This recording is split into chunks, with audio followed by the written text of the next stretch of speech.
Assalamu alaikum, dear students. This is the lecture of gross anatomy, upper limb. The topic is cubital fossa for first professional MBBS students.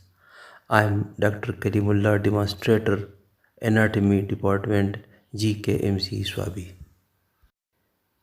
The objectives of today's discussion will be the definition, the borders, the contents, and the clinical relevance of the cubital fossa. The cubital fossa is a transition between the arm and the forearm, and it is a depression on the interior surface of the elbow joint. The cubital fossa is a triangular area. Its borders are the superior border. It is an imaginary line drawn between the two epicondyles, the lateral and the medial epicondyle. The medial border is formed by the lateral border of the pronator teres muscle, and the lateral border is formed by the medial border of the brachioradialis muscle, as shown in the diagram over here. The floor of the cubital fossa is formed by two muscles, superiorly by the brachialis and inferiorly or distally by the supinator muscle, as shown in the diagrams over here.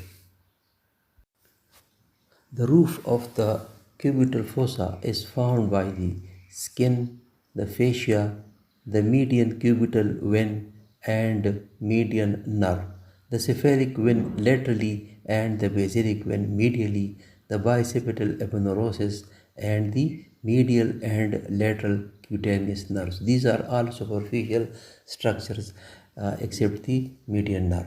The bicipital aponeurosis separates the median cubital vein from the brachial artery.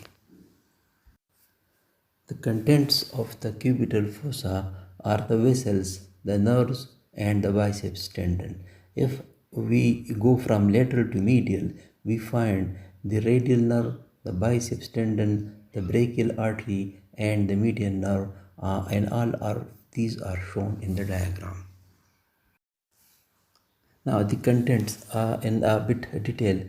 The radial nerve passes below the brachioradialis and divide into deep and superficial branches.